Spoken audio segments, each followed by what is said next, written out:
నమస్తే. నిన్న రాజగోపాల్ రెడ్డి గారు ఏబిఎన్ రాధాకృష్ణ గురించి, ఏబిఎన్ పేపర్ గురించి, ఏబిఎన్ న్యూస్ గురించి చాలా మాటలు మాట్లాడారు. దానికి కొనసాగింపుగా ఈ రోజు కూడా నేను కొన్ని విషయాలు మీ దృష్టికి తీసుకురాల్చుకున్నాను.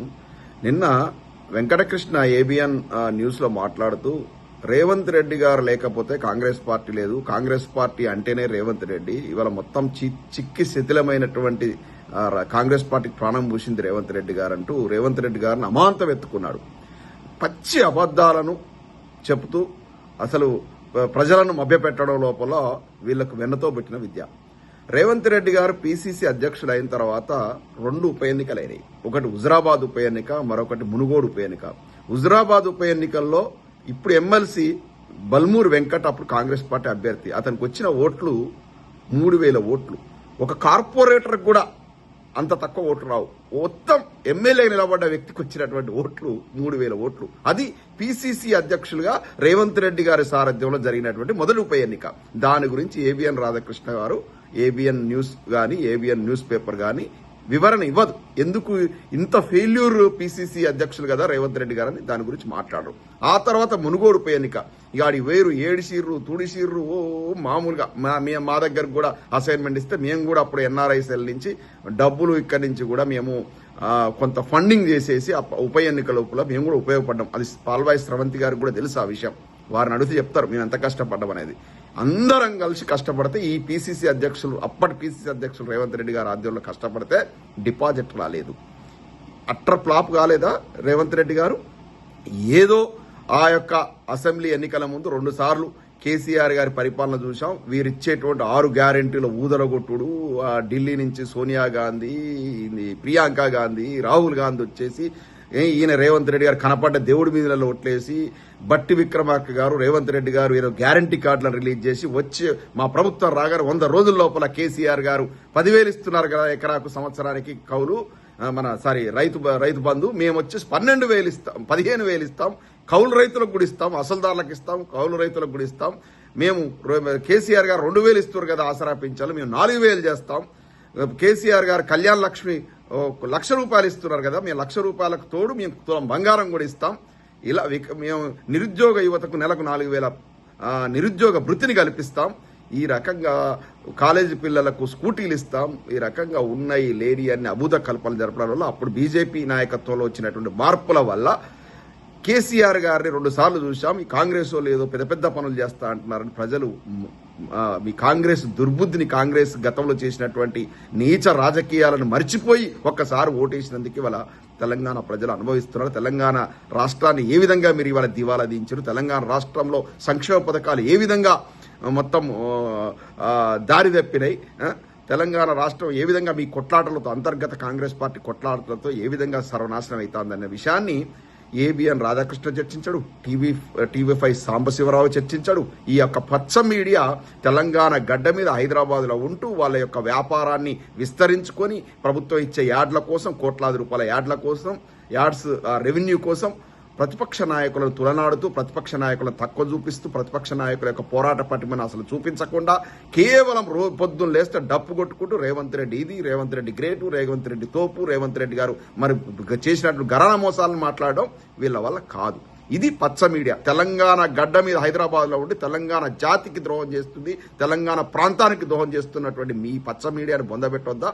ఈ టీవీ5 కావచ్చు, ఏబిఎన్ న్యూస్ కావచ్చు, అదేవిధంగా ఆ మహా న్యూస్ కావచ్చు, పొద్దున్న లేస్తే తెలంగాణ ప్రజల మీద పడి, తెలంగాణ ప్రాంతం మీద పడి, తెలంగాణ ప్రాంతాన్ని కించపరిచే విధంగా, తెలంగాణ ప్రాంతాన్ని దెబ్బతీసే విధంగా, పక్కనున్నటువంటి ప్రాంతాన్ని చంద్రబాబు నాయుడు గారికి అనుకూలంగా ప్రచారం చేస్తూ అక్కడ ప్రభుత్వాన్ని లేపే విధంగా, ఇక్కడ ప్రభుత్వాన్ని ఇక్కడ యొక్క ప్రజలను, ఇక్కడ యొక్క ప్రాంతాన్ని తగ్గించి చూపిస్తూ వీళ్ళు చేస్తున్నటువంటి ఆ యొక్క అభూత కల్పనల ప్రచారం అంతా ఇంత కాదు. మన యొక్క తెలంగాణ రాష్ట్రానికి ఎంత ద్రోహం చేయాలో ఈ పచ్చ మీడియా అంత చేస్తా ఉంది. ఇక్కడ బహుళార్థ సాధక ప్రాజెక్టు, కాళేశ్వరం ప్రాజెక్టు, ఎన్ని అభూత కల్పనలు ఈ యొక్క పచ్చ మీడియా ప్రచారం చేసింది. కాళేశ్వరాన్ని కూలేశ్వరం అంటూ కూలిపోయిందంటూ అదంటే ఇవాళ central water power research centre వాళ్ళైతేనేమి, ఎన్డీఎస్ఏ కానీ వాళ్ళ యొక్క నివేదికల గురించి వీళ్ళు చర్చలు పెట్టరు. అయ్యో కేసీఆర్ గారిది ఇంత పెద్ద గొప్ప ప్రాజెక్టు కట్టారు, దీని మీద కాంగ్రెస్ ఇట్లాంటి దుష్ప్రచారం చేసిందని ఇట్లాంటి చర్చలు చేయరు. ఎంతసేపు ఇక్కడను కాళేశ్వరం ప్రాజెక్టును అట్లా ఫెయిల్యూర్ ప్రాజెక్టు చూపిస్తారు. అక్కడ ఆంధ్రప్రదేశ్ పోలవరం ప్రాజెక్టు గత 10-15 ఏళ్ళ నుంచి కడతనే ఉంటారు.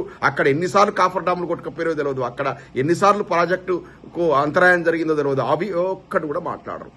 ఈ కాంగ్రెస్ ప్రభుత్వంలో జరిగిన ఎస్ఎల్బీసీలో 8 మంది సజీవ సమాధి మీద వీళ్ళు చర్చలు చేయరు. 8 మంది సజీవ సమాధి అయ్యారు.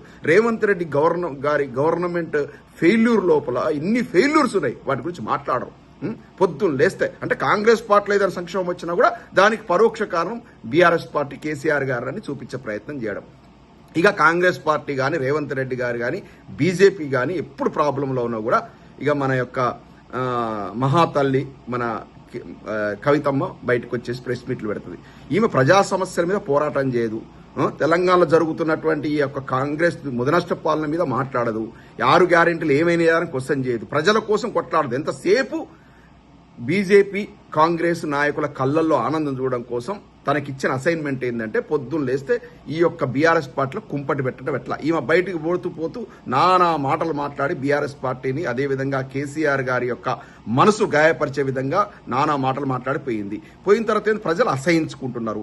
ఏంటమ్మా అటువంటి గొప్ప నాయకుడు కడుపున చెడబుట్టి తిగదా, ఏం మాటలు అది, ఏంటది, ఏం మాటలు? కేసీఆర్ గారి మనసును గాయపరుస్తావా? కేసీఆర్ గారిని ఒక్క మాట అన్నా, హరీష్ రావు గారిని ఒక్క మాట అన్నా, కేటీఆర్ గారిని ఒక్క మాట అన్నా కూడా వాళ్ళు తెలంగాణే ప్రాణంగా తెలంగాణ కోసం పనిచేస్తున్నటువంటి నాయకులు, వాళ్ళని ఒక్క మాటన్నా కూడా తెలంగాణ సమాజం సహించదమ్మా. అందుకే ఇవాళ మీకు మొదట్లో ఉన్నటువంటి మీకు ఈ పచ్చ మీడియా మిమ్మల్ని లేపారు పైకి, కానీ ఇవాళ ఉందా? మిమ్మల్ని ఎవరు పట్టించుకుంటున్నాడా?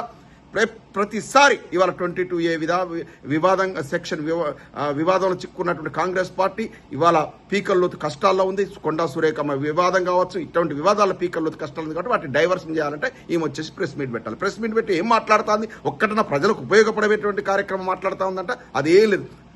ఆడ కేసీఆర్ గారి కుటుంబం లోపల హరీష్ రావు గారిని టార్గెట్ చేసి మాట్లాడు. హరీష్ రావు గారమ్మ మీరు రాజకీయాలు రానప్పటి నుంచి తన మేనమామ కేసీఆర్ గారికి వెన్నంటి ఉన్నాడు. 2004లోనే ఆయన మంత్రిగా పనిచేశారు. 2004 నుంచి ప్రత్యక్ష రాజకీయాల్లో ఉంటూ కేసీఆర్ గారికి వెన్ను దన్నుగా ఉంటూ ఈ రోజు వరకు ఒక్కటి కాదు 100 సార్లు చెప్పాను, నేను కేసీఆర్ గారు మా నాయకుడు గీసినటువంటి గీస దెవదాటను.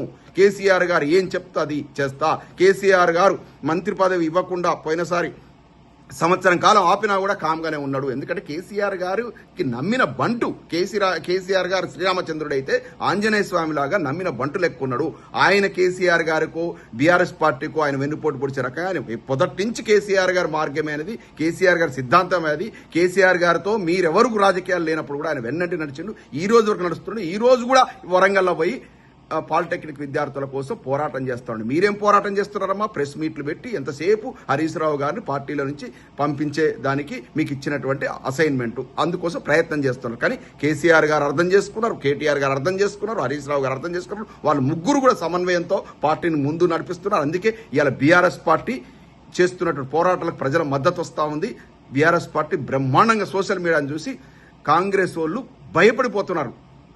ఎందుకంటే మెయిన్ స్ట్రీమ్ మీడియాను వాళ్ళు మేనేజ్ చేయొచ్చు, కానీ బీఆర్ఎస్ పార్టీ సోషల్ మీడియా ఇలా ఎంత గర్జిస్తూ ఉంది, ప్రజల కోసం పోరాడుతూ ఉంది, ప్రజా సమస్యలను ప్రజల దృష్టికి తీసుకురావడంలో దిగ్విజయంగా పనిచేస్తూ ఉంది. ఇటువంటి వాటిని డైవర్ట్ చేయడం కోసం మీలాంటి వాళ్ళని వాడుకుంటున్నారు, పావుగా వాడుకుంటున్నారు. అమ్మ ఇవాళ సురేఖమ్మను వాడుకున్నాడు రేవంత్ రెడ్డి గారు.